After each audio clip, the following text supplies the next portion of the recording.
నూతన సంవత్సరం మరియు సంక్రాంతి శుభాకాంక్షలు తెలియజేసుకుంటున్నాను.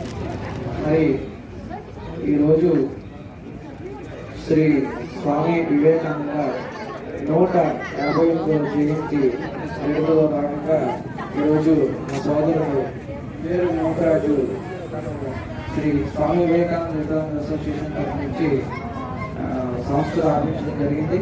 మరి ఆ సంస్థ వివేకానంద స్వామి గారి పేరు మీద కట్టడంతో మరి ఈరోజు ఆయన ఎంతో ప్రతిష్టాత్మకంగా ఈరోజు జయంతి వేడుకలు చేయాలని ఉద్దేశించి కార్యక్రమం ఏర్పాటు చేశారు.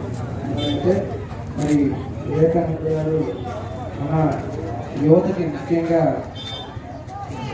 మంచి నడవడి పొందాలని, అలాగే భవిష్యత్తు కూడా యువతర చేద్దాం అని చెప్పి ఆయన ప్రసంగాలు మరి ఆయన 1963లో మరి ఇదే రోజున ఆయన జన్మించారు. మరి ఆయన మన భారతదేశానికి ఎంతో వన్నీ తీసుకొచ్చారు. మరి భారతీయ సంస్కృతి గురించి, మరి గౌరవకి పురాతన కళల గురించి, అలాగే మన భారతీయ సంస్కృతి గురించి, అలాగే ఆయన ప్రసంగాల్లో ఆయన ఏ దేశమైనా సరే మన భారతదేశం యొక్క ఘనత ఉట్టుపడే విధంగా ఆయన మన భారతదేశానికి గర్వించదగిన విధంగా ఆయన ప్రసంగాలు చేసేవారు. మరి అటువంటి మహానుభావాన్ని స్మరించుకోవడం, మరి భగవంత్ సమానులు రామకృష్ణ పరమహంస గారి ప్రియ శిష్యుడైనటువంటి శ్రీ స్వామి వివేకానంద గారి అడుగుజాడల్లో యువత నడవాలని చెప్పి మనందరికీ కూడా ఆయన ఆశయాల సాధన నడవాలి. మరి ఈరోజు మన భారతదేశం ఏదైతే ఈ జనవరి 12వ తేదీని జాతీయ యువతరం దినోత్సవంగా కూడా ప్రకటించింది.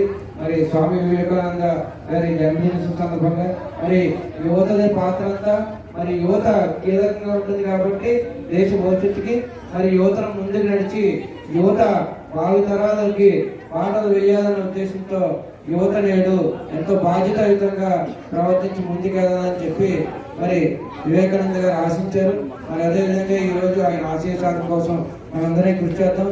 మరి దివ్యాంగ విషయంలోకి వస్తే మరి పెన్షన్ వస్తున్న వాళ్ళందరూ పర్వాలేదు, పెన్షన్ రాని వాళ్ళందరికీ కూడా నిరుత్సాహం చెందడం మన నౌకరాజు గారి సహాయంతో మరి మీరు ముందుకు వెళ్ళండి. అలాగే ప్రభుత్వ పథకాలన్నీ కూడా అందుకునే విధంగా, అలాగే పోరాటం విషయంలో మాత్రం ఎవరో కూడా ఇప్పుడు నౌకరాజు ఒక కార్యక్రమం పెట్టి పోరాటం చేస్తున్నాను, మరి ఈ కార్యక్రమానికి రండి అని చెప్పినప్పుడు ఒక ఫంక్షన్స్ అనే కాకుండా మరి విధాన సమస్యలపై కూడా పోరాడినప్పుడు ఇదే విధంగా ఇంతమంది జనం వచ్చి మన సమస్యలు పోరాడే మన సమస్యలు సాధించుకునే విధంగా ముందుకు వెళ్ళాలని ఈ సందర్భంగా తెలియజేసుకుంటూ నాకు ఈ అవకాశం ఇచ్చినటువంటి సోదరుడు వేరు నౌకరాజు ధన్యవాదాలు తెలియజేసుకుంటూ అందరికీ కూడా ఉపయోగించుకోలేకపోవడం అనేది మీరు ఉపయోగించుకోకపోతే ఏమవుతుంది? సో ఏంటంటే మన ఫిషర్మెన్ అయ్యింది 7% రిజర్వేషన్ ఉంది, అదేవిధంగా వికలాంగులు అయ్యింది 4% రిజర్వేషన్ ఉంది. అంటే మీకు 11% ఒక ఉద్యోగం పొందడానికి అవకాశం ఉంది, అంతేనమ్మా? సో ఏంటంటే మీ అందరూ దేంట్లో తక్కువ కాదు, కృషితోనే ఏదైనా సాధించాలనే దృక్పథంతో మీరు ముందుకు వెళ్తే మంచి ఉద్యోగాలు కూడా వస్తాయి. మీకు అవకాశం ఉంది, మీరు దిగాల్సిన అవసరం లేదు. ఒక రోజు కష్టపడచ్చు కానీ రెండో రోజు మాత్రం మీదే అవుతుంది. సో అది దృష్టిలో పెట్టుకొని మంచి మంచి ఉద్యోగాలు పొందుతారని అనుకుంటున్నాను. అదేవిధంగా మన ఫిషర్మెన్ విలేజ్ నుంచి చాలా గవర్నమెంట్ ఉద్యోగాల్లో చాలా తక్కువ మంది ఉన్నారు. అది అప్పుడప్పుడు నేను ఏదైతే స్టాటిస్టిక్స్ చూస్తే చాలా బాధ అనిపిస్తుంటుంది. అది భవిష్యత్తులో పునరావృతం కాకూడదనేసి ఇటువంటి అసోసియేషన్ ద్వారా ఆ యొక్క విషయాన్ని ముందుకు తెలియజేస్తూ అందరూ కూడా మంచి జాబ్స్ కూడా పొందాలని మనస్ఫూర్తిగా కోరుకుంటాను. అదేవిధంగా మన మల్లేశ్వర గారు మేడం గారు కూడా చెప్పారు, వికలాంగులు అనే వాళ్ళు దేంట్లోనూ తక్కువ కాదు. వైకల్యం అనేది 2 రకాలు, శారీరక వైకల్యం అనేది ఒకటి, మానసిక వైకల్యం అనేది. శారీరక వైకల్యం అనేది దురదృష్టవశాత్తు ఒక యాక్సిడెంట్ ద్వారా రావచ్చు, పుట్టు ద్వారా రావచ్చు, తల్లి సరైన ఆహారం తీసుకోకుండా రావచ్చు, లేదంటే పోలియో కానీ ఏదో రావచ్చు. మానసిక వైకల్యం అని ఉంటుంది. మానసిక వైకల్యం గురించి మన మల్లేశ్వర గారు చాలా బాగా చెప్పాడు. అంటే మనం ఏదైనా చేయలేము, లేదంటే మన చేతకాదు అనేది ముందుగానే మనం అనుకోండి, అదే మానసిక వైకల్యం. ఇతరుల మీద ఆధారపడాలనుకోవడం, ఇవన్నీ కూడా మానసిక వైకల్యం. చూడంటే శారీరక వైకల్యం ఉన్నది మాత్రాన పెద్ద నష్టమే లేదు, కానీ మానసిక వైకల్యం అనేది ఎవరికి ఉండకూడదు. మానసిక వైకల్యం అనేది అందరికీ ఉండదు. ఒక బాగా ఉండి కూడా ఒక వ్యక్తికి మానసిక వైద్యం ఉండొచ్చు. అంటే నేను ఏ పని చేయలేను, నాకు రాదు అనేసి ఫీల్ అయితే అదే మానసిక వైద్యం. సో అది మాత్రం మీరు ఎట్టి పరిస్థితుల్లో డెవలప్ చేసుకోకూడదు.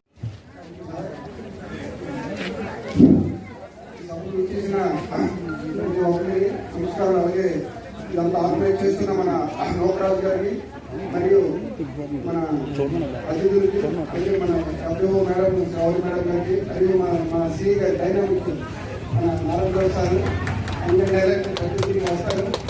యాక్చువల్గా వివేకానంద సార్ గురించి, స్వామి వివేకానంద సార్ గురించి చెప్పాలంటే నాకు పెద్ద నాలెడ్జ్ లేదు, చాలా విన్నాం. చాలా వివేక మహానుభావులు. మరి 150 సంవత్సరాల జన్మించి తక్కువ వయసులోనే సంతోషం అయ్యారు. వారి గురించి నేను పెద్దగా చదవలేదు. అయినప్పుడు కూడా అమెరికా శికాగో నగరంలో అతను స్పీచ్ వెళ్ళినప్పుడు చాలా ఇబ్బందులు పడి ఆ అడ్రస్ తాలూకు స్లిప్ కూడా ఎక్కడో అతను మర్చిపోయినప్పటికీ అక్కడ ఎన్నో ఏదో ఆకలితో ఉంటుంటే ఎవరో ఆదరించి ఆ రోజుల్లో అమెరికా వెళ్ళి మన తాలూకా ఔన్నత్యాన్ని అతను చేశారు. ఆ అడ్రస్ కూడా దేవుడు అనేవాడు. చూసారా, భగవంతుడి ఎవరో కాదు, మనం చేసిన మంచి వరాలు వాటినే చేస్తుంది. అతను కూడా గ్రంథాలయాలకు వెళ్ళినప్పుడు ఒక పుస్తకం 100 పేజీలు, 200, 1000 పేజీలు, 2 పేజీలు ఒకసారి చూస్తే సందాగ్రహి అతని తెలివితేటల్ని ప్రపంచ దేశాల మేధావులే సరెండర్ అయిపోయారు. ఏ పేజీ అడుగుతారు, ఎక్కడ అడుగుతారు తప్పని నేను చెప్పేవారు స్వామి వివేకానంద గారు. అతను ఒకే చెప్పారు, మానవత్వం అంటే హ్యుమానిటీ. మనిషి అనేవాడు ఏ కులంలో, ఏ కాస్ట్లో, ఏ మతంలో ఎక్కడ పుట్టాడని కాదు. ఇప్పుడు మీరందరూ జెనెటికల్ గా అంటే మన ఆర్గానిక్స్ మనకి భగవంతుడు సృష్టించేటప్పుడు పూర్వం మనకి మెడిసిన్స్ లేవు. అప్పుడు పోలియో మెడిసిన్స్ లేక చాలా మంది వికలాంగులుగా తల్లిదండ్రులు బలవంతంగా అయిన తల్లి తీసుకోగా ఇలాగా చాలా మంది పుట్టడం. అలాగే మన తాలూకా మెడిసిన్స్ లేక చాలా మంది ఇప్పుడు నాకు బాగా తెలుసు. ఏం పేరు ఇప్పుడు దగ్గరలో చాలా మంచి వ్యాపారం చేశాడు. ఆ పారాలసిస్ కాలేజ్ నాకు గుర్తుపెట్టవా? నేనేంటంటే ఇప్పుడు నేను అనుకున్నాను ఒక గంట మనం కూడా ఏదో మాట్లాడుకోవచ్చు. బేసికలీ కాలేజ్ పాస్ అంటే మన చేతిలో ఏమీ లేదన్నమాట. అతను అదే చెప్పారు, ప్రతి ఒక్కరికి 24 గంటలే. ఇంకా ఒక పెద్ద ఎవరో ఈ రిలయన్స్ వాళ్ళకి, లేదా టాటా అంబానీకి, లేదా మహా ఇప్పుడు సీఎంఓలో చేస్తారు కదా పెద్ద కంపెనీలకి, ముఖేష్ అంబానీ అని, వాళ్ళని అందరికి ఎవరికైనా అదే టైం, మనకు కూడా అదే టైం. వాళ్ళు ఏంటంటే మంచిగా సద్వినియోగం చేసుకుంటారు. మనోధైర్యం అయ్యా మనకి ఏంటంటే భగవంతుడు ఏదో రకంగా మన ఆర్గాన్స్, మన తలకు అవయవాలు, చేతులు కానీ, కాళ్ళు కానీ, కళ్ళు కానీ, బ్రెయిన్ కానీ, మనం కొద్దిగా ఫిజికల్ గా చాలా అమాయకులు ఉండొచ్చు. డిప్రెషన్ మా అందరికీ ఒకరిగా తెలియజేస్తారు. అదే వాళ్ళు చెప్తారు, మానవత్వం చూపించాలి, ఆ మంచితనం ఉన్నది. అలాగే బాలలత మేడం అని యూట్యూబ్ అందరూ చూస్తారు. ఈ రోజుల్లో ఆవిడ చూడండి 2 సార్లు సివిల్స్ ఐఏఎస్ పాస్ అయినారు. వాళ్ళు లేవు, ఆవిడేమో లిఫ్ట్ ఎక్కడ కూడా పడిపోయింది. చాలా అవమానం. అలాగే శివార్థం లైన్ కలెక్ట్ చేస్తారు. చాలా మంది ఎలా తీసుకుంటే ఎక్కువ దేశంలో అతను విమానం కాళ్ళు 2 చేతులు కలి పుట్టినప్పుడు చేతులు కాళ్ళు చేతి ఇలా ఎత్తుకునేటప్పుడు ఏడ్చిందండి, దేవుడు నాకు ఇలాంటి సంతాలు ఇచ్చిందని. అది పేరు నాకు తెలియదు. తర్వాత ఒకే చెప్పాను, నాకు దేవుడు గొంతు ఇచ్చింది చాలు, నాకు ఏమవసరం. అతను విమానం పడతాడు, కారు నడుతాడు, మహా అమర మేధావి. ఇక నాకు పేరు తెలియదు, మన భారతదేశం కాదు. ఇండియా వాళ్ళందరూ చెప్పేది ఏంటంటే అందరూ మనుషులే, అందరికీ తెలివితేటలే, ప్రతి ఒక్కరు వదిలిన సామర్థ్యం ఉన్నట్టు. ఏదో కానీ ఒకరిలో ఆలోచన, ఒక స్పిరిటేషన్, ఒక ఐక్యూ ఉండదు.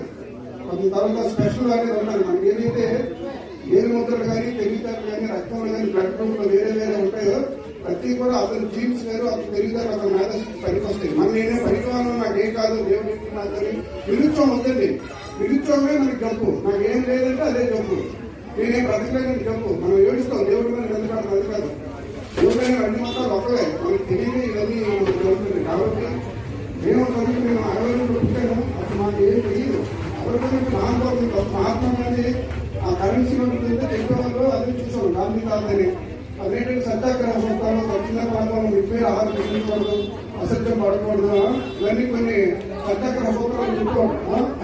ఇలాంటివేవో కొద్దిగా ఇంత అవేర్నెస్ లేదు. ఈ రోజు ఏంటంటే ప్రతి ఒక్కరికి అవేర్నెస్ అంటే మనలో చైతన్యం కల్పించే రోజు చాలా ఎక్కువ వచ్చాయి. టెంపరీ కోసం ఇంట్లో ఆ రోజు చదువు చూసి చాలాసార్లు తెలియజేయాలి ఎక్కున్నారు. కాబట్టి మన అందరం పిల్లలను డ్రైవ్ చేసుకొని మానవత్వాన్ని ప్రూవ్ చేయాలి. స్వామి వివేకానంద గారి గురించి పెద్ద మేధావులు చెప్తారు. స్వామి అంటే అక్కడ ఏంటి చెప్తారంటే అందరూ కూడా నీలో ఒక శక్తి ఉంది, ఆ శక్తి నిరూపించుకోవాలి. నిరూపించవద్దు. నేను ఎందుకు కానీ కాదు, దగ్గర ఉన్నాడు చేయగలడు. ఇప్పుడు తల్లలో నిరుత్సాహమే దీంట్లో చెప్పనమాట. అది కావాలంటే గుండె కావాలి. కాబట్టి మీరు ఎవరు కూడా అందరికి కూర్చున్నందుకు కూడా పాపం ఏదో విధంగా ఏదో చెప్ప ఇంకో బాధపడతారు. బాధ ఉందని ఎవరు డబ్బులు కూడా అడిగేదో బాధపడుతుంది. ఇన్కమ్ ట్యాక్స్ రేట్ చేస్తారు, ఇంకోటి ఆలోచిస్తున్నారు. అది మనోవ్యాధి. ఆ మనోవ్యాధి పోవాలంటే మీలో ధైర్యం మీరే పుంజుకోవాలి. మనలోనే మెడిసిన్ ఉంది, అది తెలియదు. ఆ రహస్యం స్వామి వివేకానంద అదే చెప్తారు. మీకు ఎందుకు సార్ ఒకసారి క్వశ్చన్స్ వచ్చేస్తుంటే మనం కాన్సన్ట్రేషన్ చేయం. మనం 1, 2, 5 చేస్తాం. మనం 50 అదే చూసేటప్పుడు యాక్చువల్లీ లాగా గుర్తుపెట్టేస్తాం. వేరే మైండ్ ఉంటుంది, ఎక్కడ ఉంది అక్కడే. మా ఇంటి వరకు మా మనవరాలు అదే ఏదో పాజిటివ్ చేసి అర్థాలు ఉంటుంది. మరి సినీ గారు కూడా వేరే డ్యూటీ చేస్తే మేడం గారు శ్రావణి వాళ్ళకి చెప్పినట్టు మరి సార్ అంటే నేనంటే మరి నాకు కొడుకు కాదు, నాకు 2 సంవత్సరాలు రిటర్న్ అయిపోతాను నేను. మరి ఎక్కడ చూసినా మరి నారాయణ సార్ నాకు ఇంకా నాకు తెలియదు. అయితే సార్ మరి నాకు వస్తారు మా హోమ్స్కి అయితే కలిపేయగలం. అదృష్టం కాబట్టి అదృష్టం ప్రసాదించడానికి లోకరాజు కూడా లోకరాజు కోపం ఎక్కువ. అంటే చూసాం కదా, కోపం అన్న కోపం అనుసరించారు. గౌరవం ఈ ప్రాంతమే నాకు పోషణం. నేను బంగారాలు పెట్టుకోవడం కోపం. ఎందుకంటే మనం మంచి సాగు చెప్పవచ్చు, కొంచెం కోపం తగ్గించుకోండి. ఈ తరఫు నన్ను చాలా ఆహ్వానించడానికి 5,000 రూపాయలు అతనికి ఇస్తున్నాను. ఏదో ఆపరేట్ చేయలేదు. చక్కగా మంచి కార్యక్రమం చేశారు. ఆ మహానుభావుడిని కలుసుకోవడానికి ఎంతో నాకు సబ్జెక్ట్ లేదు చెప్పలేకపోతాను. కాబట్టి చదవండి, మంచి పుస్తకాలన్నీ మంచి విషయాలు సంపాదించుకుని అందరూ కూడా మేనేజ్ చాలా శక్తులు ఉన్నాయండి. ఉపయోగించుకొని కోరుకుంటూ అవకాశం ఇచ్చిన నౌకరాజు గారికి, మన శ్రీ గారికి, రావుని గారికి నేర్చుకుని మన innocence because not a innocence not power knowledge ఉన్నాయి. Thank you very much all of you. Thank you sir. చాలా థ్యాంక్స్ సార్. నిజంగా మీ ఎంతసేపు మాట్లాడినా కూడా వినాలనిపిస్తుంది మాకు. నిజంగా చాలా మంచి సందేశం ఇచ్చారు. చాలా ధన్యవాదాలు సార్ మీకు మా అసోసియేషన్ తరఫు నుంచి.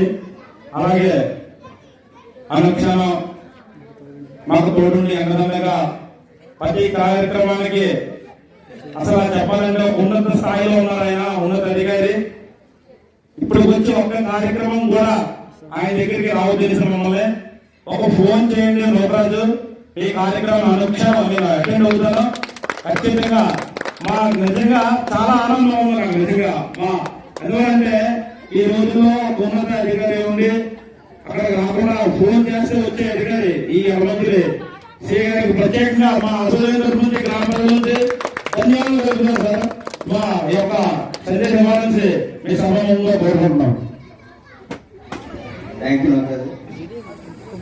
వేదికను అలంకరించిన మహేశ్వర గారికి, ఎస్పీఓ మేడం గారికి, వీరేంద్ర గారికి, కన్నెంద్ర గారికి, మా ముందు కూర్చున్న పూర్వమాడ గ్రామస్తులకు మరియు రిటైర్డ్ అసోసియేషన్ ఈ కార్యక్రమాన్ని నడిపిస్తున్న మేరీ నౌకరాజు గారికి మరియు స్వామి వివేకానంద దివ్యాంగుల అసోసియేషన్ మెంబర్స్ అందరికీ నా యొక్క నమస్కారాలు. స్వామి వివేకానంద దివ్యాంగుల అసోసియేషన్ తరఫున నేను మన హీరోకి వచ్చి చాలా కార్యక్రమాలు నౌకరాజు చేస్తాను. అలా చేయడం చాలా సంతోషం అనిపించింది. అంటే అన్ని బాగా ఉన్నవాళ్ళు చేయడం పెద్ద విషయం కాదు, కానీ నౌకరాజు ఎప్పుడు నేను దేంట్లోనూ తక్కువ కాదు, నాలాంటి వాళ్ళు కూడా అందరూ అన్నింటిలో ముందుంటారు, అందరూ దేంట్లోనే రాణించగలరు అనే ఒక దృఢ సంకల్పంతో ఇటువంటి కార్యక్రమాలు చాలా పకడ్బందీగా చాలా గ్రాండ్ గా చేస్తారు. అందుకే నేను ఆయనకి కృతజ్ఞత తెలియజేస్తాను. మరి ఇంకా మరిన్ని మంచి కార్యక్రమాలు కూడా నౌకరాజు చేస్తూ వికలాంగులందరికీ అందరి యొక్క వాయిస్ గా వినిపించాలని కూడా కోరుకుంటున్నాను. అదే ఈరోజు ప్రత్యేక స్వామి వివేకానంద గారి 158వ జయంత్యోత్సవంలో స్వామి వివేకానంద గారి గురించి చెప్పడం అంటే మనం సముద్రంలో ఒక చిన్న బొట్టాన్ని కూడా చెప్పలేము. ఎందుకంటే సార్ మెమరీ పవర్ అనేది అద్భుతం. మన మలేశ్వర చెప్పినట్టు ఒక బుక్ ఇలా ఒకసారి చూస్తే అదంతా గ్రాస్ చేయగలిగే కెపాసిటీ ఆయనకు ఉంది. సో ఏంటంటే మన యొక్క ఇండియా యొక్క పరువుని క్రిస్టియానిటీ డామినేట్ అవుతున్నప్పుడు, హిందూయిజం కొంచెం వెనుకబడుతున్నప్పుడు అమెరికా వెళ్ళి హిందూయిజం యొక్క ఔన్నత్యాన్ని అమెరికా ప్రజలకు మొత్తం యావత్ భారతానికి తెలియజేసి మన యొక్క భారతదేశం యొక్క హిందూ తత్వాన్ని, సనాతన ధర్మాన్ని కూడా ఆయన ప్రపంచవ్యాప్తంగా చాటి చెప్పారు. అది ఆ యొక్క ప్రసంగం ఏదైతే ఉందో ఆయన సోదరి మందారా అమెరికా సోదరులారా అంటూ స్టార్ట్ చేస్తారు. అది ఇప్పటికి కూడా ఇంత బెస్ట్ ప్రసంగం అనేది ఇంకెక్కడా లేదు. అది మీరు కూడా ఎవరు ఏ ప్రసంగం స్టార్ట్ చేసినా దాన్ని ఇన్స్పిరేషన్ గా తీసుకోవాలి. అంత బెస్ట్ ప్రసంగం చేశారు. సో అదేవిధంగా అక్కడ చాలా కష్టాలు కూడా పడ్డారు. అందులో ఆయన యొక్క క్యారెక్టర్ గురించి మనం చెప్పుకునే విషయం ఏంటంటే ఆయన భోజనం కానీ కొంచెం ఆర్థికంగా డబ్బులు లేకపోవడం వల్ల కానీ ఒక లేడీ ఇంట్లో వివేకానంద గారు ఉంటారు.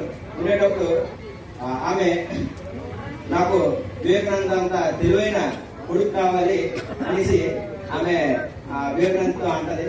అమ్మా అంటే వివేకానంద ద్వారా కొడుకు కావాలని అంటది. కాకపోతే ఎప్పుడో కొడుకు వస్తాడో లేదా నాకు తెలివైన అవుతాడో లేదా తెలియదు కానీ నన్నే నీ కొడుకుగా చేసుకొనేసి ఆమె మాట్లాడతారు.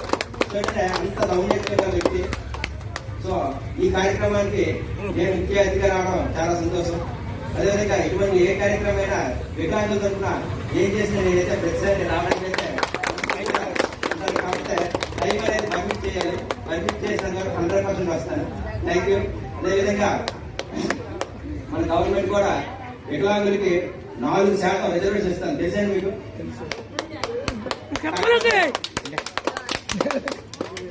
మన ఫిషర్మెన్ లో ఆ రిజర్వేషన్ ఉపయోగించుకునేవారు చాలా తక్కువ. అది కొంచెం బాధ కలిగించే విషయం. సో ఏంటంటే నేను చెప్పే పాయింట్ మీ అందరికి అర్థమై ఉంటుంది అనుకుంటున్నాను. ఫిషర్మెన్ బీసీఏలో వస్తారు. మీకు 7% రిజర్వేషన్ ఉంటుంది. అదేవిధంగా వికలాంగులకి 4% రిజర్వేషన్ ఉంటుంది. అంటే 100 ఉద్యోగాల్లో 4 ఉద్యోగాలు ఉంటాయి. కాకపోతే ఉద్యోగాలు ఉంటాయి కానీ ఉపయోగించుకోవడం అనేది అది మీ చేతులు ఉంటాయి. పెద్దలకి ఈ కార్యక్రమాన్ని నిర్వహిస్తున్న నిర్వాహకులకు, ఇక్కడ విచ్చేసిన గ్రామస్తులకు, దివ్యాంగులకి అందరికీ నమస్కారం అండి. ఈరోజు శ్రీ స్వామి వివేకానంద 158వ జయంతి సందర్భంగా మనం ఈ కార్యక్రమాన్ని నిర్వహించుకుంటున్నాం. దీనికి అనుకోకుండా నేను అతిథిగా రావడం ఆనందంగా ఉంది. ముఖ్యంగా మనకి ఈరోజు మన స్వామి వివేకానంద జయంతిని మనం యువజన వాడికి దినోత్సవంగా జరుపుకుంటాము. ముఖ్యంగా దీనికి కారణం ఏంటి అంటే అతి చిన్న వయస్సు నుండి కూడా శ్రీ స్వామి వివేకానంద గారు ప్రతి ఒక్క కుర్రాళ్ళలోనూ పెద్దల్లోనూ అందరిలోనూ చైతన్యవంతులుగా హిందుత్వాన్ని విదేశాలు అంటే పూర్వం బ్రిటిష్ వారు ఉన్న కాలంలో అత్యంత దారుణమే కాకుండా భారతదేశ ఔన్నత్యాన్ని ప్రపంచ దేశాలకి ప్రతి మూలకి వినిపించేటట్టు, భారతదేశ గొప్పతనాన్ని ప్రతి ఒక్కరు గ్రహించేటట్టు చేసిన మహోన్నత వ్యక్తి అయినా, అలాగే యువతలందరినీ వాళ్ళ యొక్క చెడు వ్యసనాలను మాన్పించి వాళ్ళకి యోగా, క్రమశిక్షణ, ధ్యానం లాంటి అనేక మంచి కార్యక్రమాల్లో పాల్గొనేటట్టు చేసి భారతదేశ యువతని చక్కనైన తాటిపై నడిపించిన వ్యక్తి శ్రీ స్వామి వివేకానంద. అలాంటి వ్యక్తిని మనం చిరస్మరణీయంగా ఎప్పుడూ తలుచుకునే ఉండాలి. ఈ రోజు దేశంలో యువత రకరకాలుగా వ్యసనాల బారిన పడుతుంది. వాళ్ళందరూ మన స్వామి వివేకానంద గారి పాఠాలు, వాళ్ళ యొక్క ప్రసంగాలు వినిపించి వాళ్ళందరూ తెలుసుకొని కనీసం ఇలాంటి జ్ఞానైనా సద్వినియోగం చేసుకొని మన భారతదేశం ఎంత ఉన్నతమైనది అని తెలుసుకొని ప్రతి ఒక్క యువత ముందుకెళ్తారని కోరుకుంటున్నాం. అలాగే మన దివ్యాంగుల అసోసియేషన్ నుంచి నూకరాజు ప్రతి సంవత్సరం చూస్తుంటాము. నేను ప్రతి సంవత్సరం చెప్తూ ఉంటాను. అలాగే అలా కాకుండా అనేక సేవా కార్యక్రమాలు నిర్వహిస్తూ ఉన్నారు. దివ్యాంగులు అంటే ఎక్కడ చిన్న చూపు ఎక్కడ ఎవరికి ఉండదు, రాబోయే రోజులు ఉండబోదు. మీ శక్తి సామర్థ్యాలు ప్రతి ఒక్కరు తెలుసుకునే రోజు ఉంటుంది. అవయవాలు వికలాంగమైనా సరే మనో సంకల్పంతో ఎంతో మంది ఎన్నో ఉన్నతాలు, ఎన్నో మంచి విజయాలు సాధించిన వాళ్ళు చాలా మంది ఉన్నారు. మీరందరూ కూడా వాళ్ళందరినీ స్ఫూర్తిగా తీసుకొని మన యువకులు ఉన్నారు. వాళ్ళందరూ కూడాను మీలో ఉన్న మంచి గుణాన్ని పైకి పుణిపుచ్చుకొని పెద్దలు చాలా మంది సహాయంగా మీకు ఉంటున్నారు కనుక వాటిని అందరూ సద్వినియోగం చేసుకొని మీరందరూ కూడా మంచి ఉన్నత శిఖరాలకి చేరుకుంటారనేసి కోరుకుంటున్నాను. ఈ అవకాశం ఇచ్చిన ప్రతి ఒక్కరికి ధన్యవాదాలండి.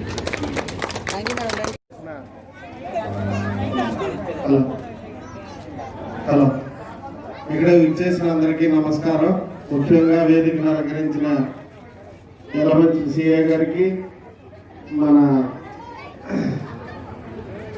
ఇక్కడ ఎస్ఐ గారికి, మత్స్యశాఖ అధికారిని శ్రావణి గారికి, మా తోటి దివ్యాంగులైన మా వ్యవస్థాపక అధ్యక్షులు వీరు యాదవ్ గారికి, ఇక్కడ మేము అందరికీ రావడానికి కారణం, మనం అందరికీ రావడానికి కారణమైన మేరుగు నోకరాజు గారికి ముఖ్యంగా ప్రత్యేకమైన ధన్యవాదాలు తెలియపరుస్తున్నాను. ఈరోజు ముఖ్యంగా ఒక మంచి యువకులందరికీ ఒక దిక్సూచి అయిన స్వామి వివేకానంద గారి 158వ జన్మదినోత్సవాన్ని ఇక్కడ ఈ పుడుమడక గ్రామంలో ఈ ఆహ్లాదకర సముద్రం ఒడ్డుని ఈ విధంగా జరుపుకోవడం నిజంగా చాలా ఆనందదాయకం. ఇలాగ ప్రతి సంవత్సరం స్వామి వివేకానంద గారిని గుర్తు చేసుకొని ఏదో ఒక జనవరి 12వ తారీఖునే కాకుండా ప్రతిరోజు అతన్ని ఒక ఫోటో మన ఇళ్లలో పెట్టుకొని అతని తాలూకా మార్గదర్శకంలో అతని తాలూకా సూచనలు ఫాలో అవుతూ మనం అందరం ముందుకు నడాలని, అతని ఎన్నో చక్కని సూచనలు సలహాలు అతని తాలూకా పుస్తకాల్లో ఉంటాయి. అవన్నీ మనం పాటించాలని కోరుకుంటూ నాకు ఈ అవకాశం ఇచ్చిన మెరుగు నోకరాజు గారికి, వేదికను అలంకరించిన ముఖ్య అతిథులకి, ఈ కార్యక్రమానికి విచ్చేసిన ప్రజలందరికీ నా యొక్క ధన్యవాదాలు. నా హృదయపూర్వక నమస్కారాలు. ఈరోజు ఈ కార్యక్రమం జరుగుతున్నందుకు నాకు చాలా గర్వకారణంగా ఉంది. ఎందుకంటే స్వామి వివేకానంద ఒక మనిషి కాదు, ఒక జ్ఞాన సమూహం, నిలువెత్తు నిదర్శనం. అయినా మన దేశంలోనే కాకుండా ప్రాచ్య దేశంలో కూడా ఆయన మన భారతదేశంతో వన్నెని తీసుకొచ్చినటువంటి మహానీయుడు. ఇటువంటి మహానీయుడు తాలూకా జయంతి మీ గ్రామంలో జరిగినందుకు నాకు చాలా సంతోషంగా ఉంది. అదేవిధంగా ఈ కార్యక్రమాన్ని చేపట్టినట్టు ఈ అసోసియేషన్ వారికి ముఖ్యంగా నా హృదయపూర్వక ధన్యవాదాలు తెలుసుకుంటున్నాం. ఈ కార్యక్రమం ద్వారా ఏదో విధంగా మన గ్రామంలో ఉన్నటువంటి ఇంచుమించు కొంతమందికి లబ్ధి పొందుతున్నారు. ఈ విధంగా చేసినందుకు ఈ పని చేయడం చాలా చిన్న విషయం కాదు. ఎన్నో నెలల నుంచి కష్టపడితే ఈరోజు ఈ కార్యక్రమం జరుగుతుంది.